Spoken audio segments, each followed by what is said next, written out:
Chapter 5. Dougie. Dougie checked his reflection in the mirror one more time before exiting the car.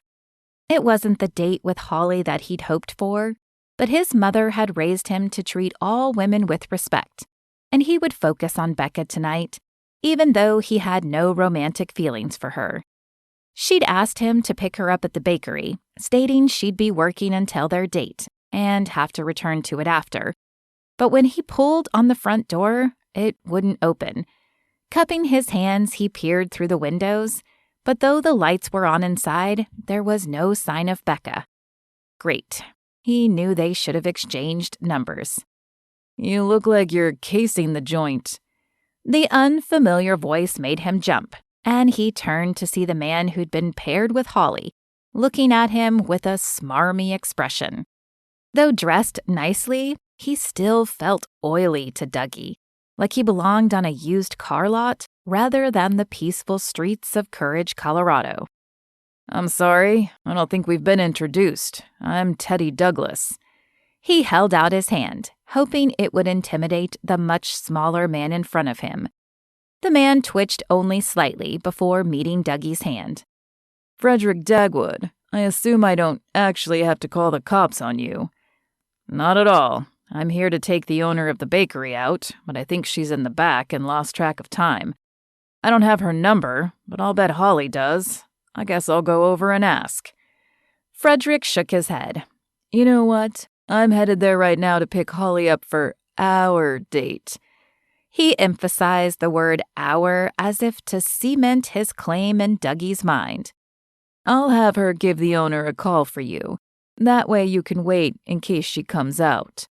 Dougie figured there was a deeper motive behind Frederick's gesture, but it made sense.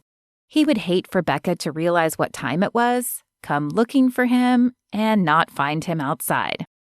"Thanks, I appreciate it." "No problem," Frederick said.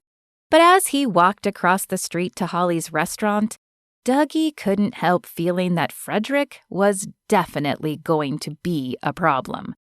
A lock clicked behind him, and a harried Becca opened the door, her hair in a haphazard ponytail and traces of flour on her cheeks. "I am so sorry. When I'm baking in there, I like to turn up the music, and I completely lost track of time. Come on in, and I'll clean up a bit before we go." Her hand went to her hair, and her eyes widened. "I must look a mess." "You look fine." He couldn't make himself say she was beautiful because he didn't want to lead her on. "Go ahead and clean up. I'll wait." "Okay, thanks," she said and scurried away. Dougie sat down at one of the tables closest to the window and watched Holly's restaurant. He didn't like this feeling of jealousy in him. Holly had been paired with Frederick just like Becca had been paired with him.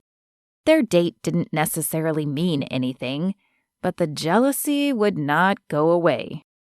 "Lord, help me accept the things I have no control over, and help me to remember that you are in control of all things."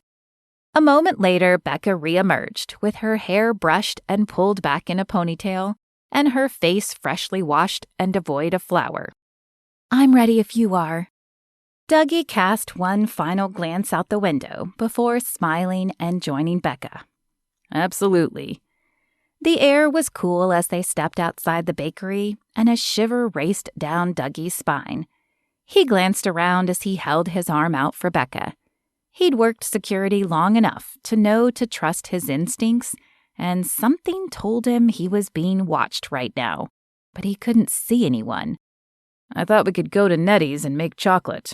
You're not allergic, are you?" Becca shook her head. "Nope, and I love chocolate." "Will you be warm enough to walk?" She chuckled softly. "I'm from North Dakota originally. It gets a lot colder there. This doesn't even feel cold to me." "North Dakota, huh? What brought you here?" Dougie realized in the 3 years Becca's bakery had been in operation, he'd barely spoken to her. But then again, his job at the resort kept him busy. "My parents used to bring my siblings and me here when I was young, and I guess I kind of fell in love with it. When my parents retired and moved to Florida, I figured I'd see if I could make a fresh start here. So far, I really like it. What about you? I wanted a quiet place when I got out of the military. Never really thought about security when I was in, but it made sense when I got out. And yeah, courage has been great. Though they'd walked half of the downtown strip, Dougie still felt as if eyes were on them, and he glanced around as discreetly as he could. He didn't want her thinking he was bored with her company. Do you have family here? Becca asked as they reached the door of Nettie's chocolate shop. No, my family lives in Illinois, but I haven't seen them in a while. My dad wasn't really in the picture growing up, and while I turned to a life of service, my brother turned to a life of crime. My sister turned to men, and my mother turned to work. Don't get me wrong, I still love them, but Chance and the others at the resort feel more like family now. And Holly? Dougie paused and turned to her. What? She shrugged. I saw you watching her when she got paired with that other guy. It was pretty obvious you were disappointed. I've never had a guy look at me like that. He thought he'd done a decent job schooling his emotions, but he'd have to work harder in the future. I'm sorry, Becca. It has nothing to do with you, but I'd been planning to ask her out before she got paired up with Frederick. Becca placed a hand on his arm. It's okay. I understand. I was kind of hoping to get paired with Colton.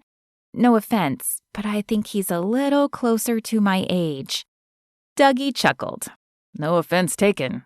I work with Colton, so maybe I can put in a good word for you. She smiled softly. I'd like that, but until then, shall we enjoy the evening and make some chocolate? Sounds like a plan. He opened the door and cast one last look around before following Becca inside.